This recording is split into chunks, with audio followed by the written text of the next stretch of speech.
Bienvenue dans ces capsules pédagogiques pour l'aide des étudiants en technologie de fabrication. Nous parlons toujours de procédés d'obtention des pièces brutes. Notre 13e capsule parle encore du moulage. C'est la deuxième partie. On parle maintenant de la conception du moule en sable. Après la description des procédés qu'on a vus lors de la 12e capsule, on parle maintenant uniquement du moulage en sable et comment on va concevoir le moule en sable. Donc la question qui se pose, supposons on a le dessin de définition de cette pièce, quelle serait la forme approximative du moule nécessaire pour le moulage de cette pièce? Donc on cherche la forme approximative, donc un croquis. Donc la procédure générale qualitative et non quantitative qu'on va étudier lors de cette capsule est supposée nous donner le croquis du moule prêt à couler. On ne peut le trouver que grâce au croquis du modèle et le croquis du noyau. Et ceci est possible après la détermination du croquis du brut qu'on va déterminer à partir du dessin de définition. Comment? Tout d'abord, il faut ajouter les surépaisseurs d'usinage au dessin de définition. Il faut examiner les formes réalisables par coulée et celles qu'on ne peut pas faire par coulée. On va voir comment on va les gérer. Il faut aussi ajouter les dépouilles. Et avant cela, il faudrait décider du choix du sens du moulage et du plan de joint. Si on a tous ces éléments, on peut obtenir le croquis du brut. Pour passer au croquis du modèle, il faut ajouter les portées de noyau ainsi que la compensation pour le retrait. Ainsi, on obtient, à partir du croquis du brut, on peut obtenir le croquis du modèle et du noyau. Et finalement, on va ajouter au croquis du modèle et du noyau le tracé du système de remplissage et d'alimentation et aussi la localisation du modèle et du noyau dans le châssis. Tout ceci va nous donner le croquis du moule prêt à couler. Passons à la première étape. Donc, détermination et ajout des surépaisseurs d'usinage. La question qui se pose, c'est où ajouter les surépaisseurs d'usinage si on raisonne sur cette pièce-là. Donc, la réponse est triviale, sur les surfaces qui seraient usinées. Mais quelles sont les surfaces qui vont être usinées, c'est-à-dire comment les reconnaître? Il y a plusieurs indices pour les reconnaître. Parmi ces indices, une indication de faible rugosité. Indication de faible rugosité, c'est-à-dire une rugosité qui ne peut être obtenue que par usinage. Donc ça, c'est un indice. Une cote dimensionnelle précise est un autre indice. Ça ne peut être obtenu que par usinage. Une tolérance géométrique, généralement, ne peut être obtenue que par usinage. Donc, il faut usiner. Un angle vif, si on trouve un angle vif, une des deux surfaces constituant cet angle est obligatoirement usinée, sinon les deux surfaces. Une surface de contact, et ça, on peut le déterminer à partir du dessin d'ensemble et pas le dessin de définition. Tout ça, ce sont des indices. Si on les applique sur cette pièce, on trouvera que les surépaisseurs d'usinage sont, comme vous voyez ici, ajoutés sur la moitié de la section, ou aussi on peut la mettre sur toute la section, comme on veut. Donc, même si on met sur une moitié de la section, c'est suffisant. On comprend que c'est pour gagner du temps, ni plus ni moins. Donc, on met ça sur les surfaces extérieures, mais aussi intérieures pour les trous. Donc, il faut toujours mettre un excès de matière. Donc, le trou va être plus petit et non pas plus grand.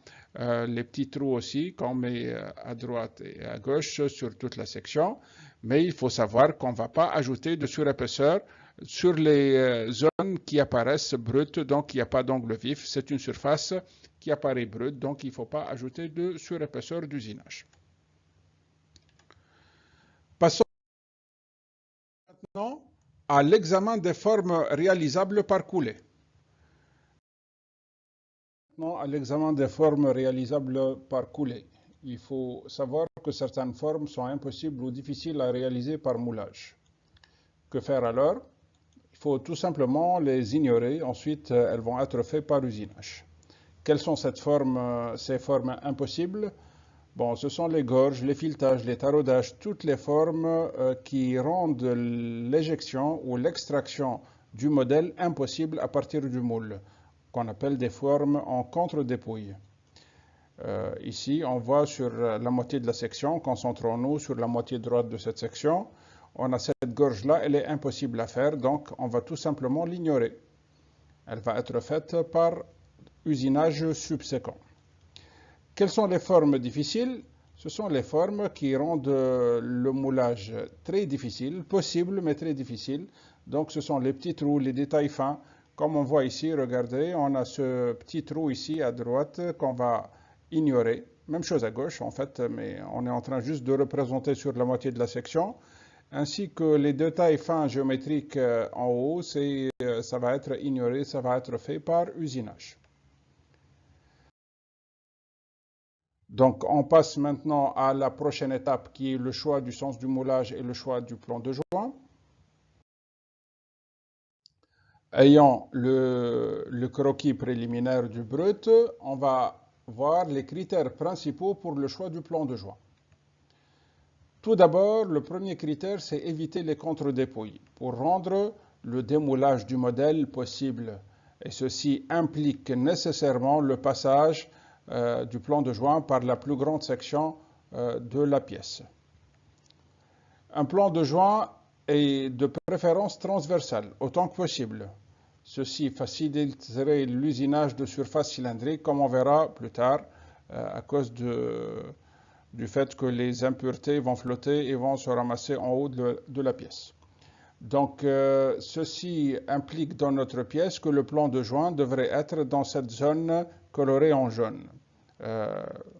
Donc, ça peut varier entre ces deux niveaux-là, un niveau min et max. Pour cela, il faut voir un autre critère, c'est maximiser le volume en dessous du plan de joint.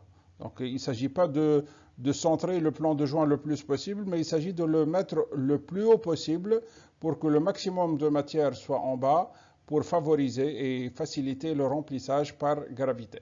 Donc, a priori, il va être ici le plan de joint. Mais il ne faut pas se précipiter. Il y a encore un autre choix à faire, c'est le choix du sens de moulage. Est-ce qu'on va garder cette pièce comme ça ou bien on va la renverser dessus-dessous? Le premier critère ici, c'est de localiser les surfaces usinées vers le bas. Le plus possible, mettre les surfaces usinées vers le bas, car il y a des impuretés qui vont se concentrer sur le haut, et ces impuretés vont rendre l'usinage très difficile. Donc on devrait mettre les surfaces brutes non usinées vers le haut et les surfaces usinées en bas. Donc il faudrait aussi maximiser le volume en dessous du plan de joint. Même chose qu'on a vu pour le choix du plan de joint. Pour le choix de l'orientation, ou le sens plutôt, il faudrait mettre le plus possible le maximum de matière en bas du plan de joint. D'accord? Donc dans ce cas-là, on va inverser pour mettre les surfaces en bas et on va choisir le plan de joint à ce niveau-là pour maximiser la matière et le volume de matière en bas du plan de joint. Des fois, les critères sont antagonistes, sont contradictoires, donc on choisit l'une ou l'autre des solutions. Passons maintenant à l'ajout de dépouilles, et c'est une étape qui ne peut être faite qu'après le choix du sens du moulage des plans de joint. Donc, c'est quoi la dépouille qu'on va ajouter? En fait, c'est un petit angle entre les parois du moule et la direction d'extraction du modèle. Regardons ici deux exemples, un modèle avec dépouille à gauche et un modèle sans dépouille à droite. À quoi ça sert? Globalement, à faciliter l'extraction du modèle. Expliquant par cette petite animation, si on va extraire le modèle à gauche, il ne va pas y avoir de frottement, il va y avoir juste un décollement et pas de frottement tout au long de l'extraction. Par contre, à droite, ça va frotter tout le long. Tout le long du chemin d'extraction, ça va frotter contre le sable et ça risque d'effriter le sable. Donc, où est-ce qu'on va ajouter ces dépouilles? Il faut que ce soit uniquement sur les surfaces extérieures, puisque les surfaces intérieures sont produites par les noyaux et il ne faut pas de dépouilles pour extraire les noyaux, contrairement aux surfaces extérieures qui sont faites par les modèles et il faut une dépouille pour faciliter l'extraction des modèles. Aussi, sur les surfaces usinées, donc des surfaces qui n'ont pas de surépaisseur d'usinage, il ne faut pas leur ajouter de dépouilles, car comment on va les enlever, ces dépouilles, si ce n'est pas par usinage, donc si ce n'est pas usiné, il ne faut pas ajouter.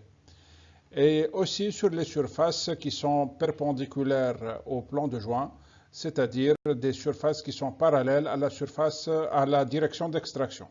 Les autres surfaces, ce sont des surfaces qui ont des dépouilles naturelles, donc il ne faut pas leur ajouter une autre dépouille. Ici, ça donne ça sur la pièce, donc une première dépouille, une deuxième et une troisième.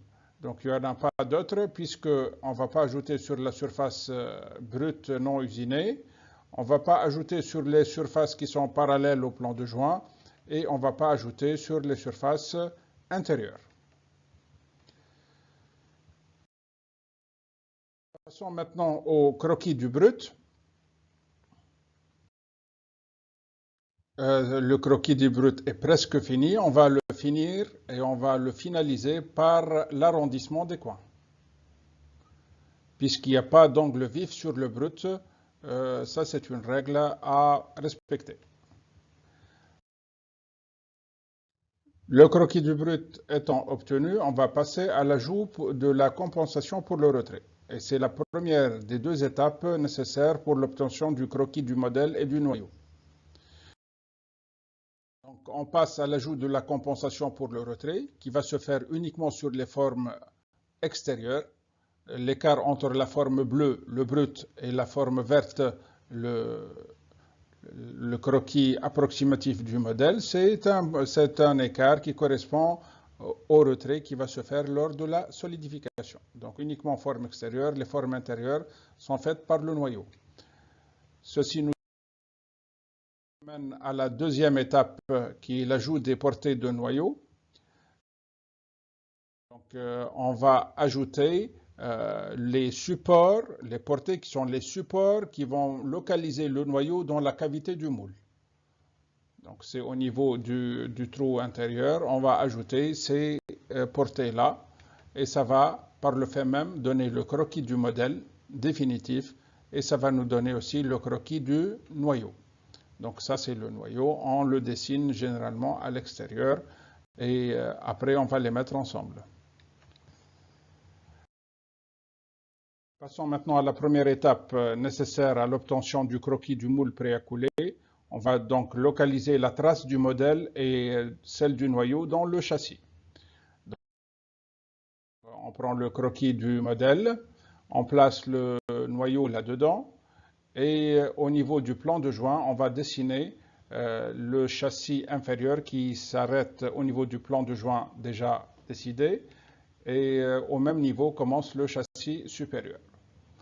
On passe, donc avant de passer à l'étape suivante, on peut dessiner aussi les goujons de positionnement. L'étape suivante, qui est la dernière, c'est le tracé du système de remplissage et d'alimentation. Donc quand on dit remplissage, on parle du remplissage de la cavité vide du moule par du métal fondu. Alors que l'alimentation, c'est l'alimentation en métal liquide lors de la solidification. Donc, on commence par le remplissage et lors de la solidification, il faut prévoir un système d'alimentation qui va compenser les manques qui se passent lors de la solidification par retrait. Donc, on commence par le système de remplissage. Tout d'abord, l'entonnoir de coulée. Ensuite, le jet de coulée qui est perpendiculaire au plan de joint. Il arrive jusqu'au plan de joint à l'extérieur de la cavité. Et ensuite, il y a ce qu'on appelle les chenaux et les attaques qu'on a détaillés dans la capsule précédente numéro 12. On ne va pas représenter ici, juste sur une vue de dessus, on pourrait voir le détail. Donc les chenaux contournent la cavité et les attaques font le lien entre le chenal ou les chenaux et la cavité de la pièce. Il y a aussi les évents, donc les trous d'évent qui vont servir à faire sortir l'air de la cavité lors du remplissage et par le fait même savoir si on a atteint le niveau de remplissage désiré. Aussi, le système d'alimentation, ce sont les masselottes. C'est quoi les masselottes? Ce sont des réserves en métal liquide qu'on place au-dessus des zones les plus massives de la pièce. Quand on dit massive, ça veut dire l'opposé de mince. Donc c'est les zones de la pièce les plus massives, c'est les zones qui se refroidissent et se solidifient en dernier lieu. Donc dans ces zones-là, on risque d'avoir un manque de matière. Donc on va leur ajouter des voisines artificielles qu'on appelle masselotes pour que ces masselotes qui vont se refroidir après et se solidifier après alimentent en métal liquide les parties les plus massives de la pièce. Donc elles doivent être au-dessus, pas au-dessous, parce que l'alimentation se fait par gravité. Et elles doivent être de forme plus massive, donc moins mince que ces parties amasselotées. Sinon, les masselotes vont se refroidir avant et vont puiser du métal liquide des autres parties. Donc ceci donc, constitue le croquis du moule prêt à couler et c'est ce qu'il fallait obtenir dès le départ. On arrive à la fin de cette 13e capsule. Je vous remercie pour votre attention et je vous invite à consulter le site web ou la page Facebook pour plus d'informations. Pour des interrogations, veuillez me les adresser sur l'adresse email que vous voyez en bas de l'écran.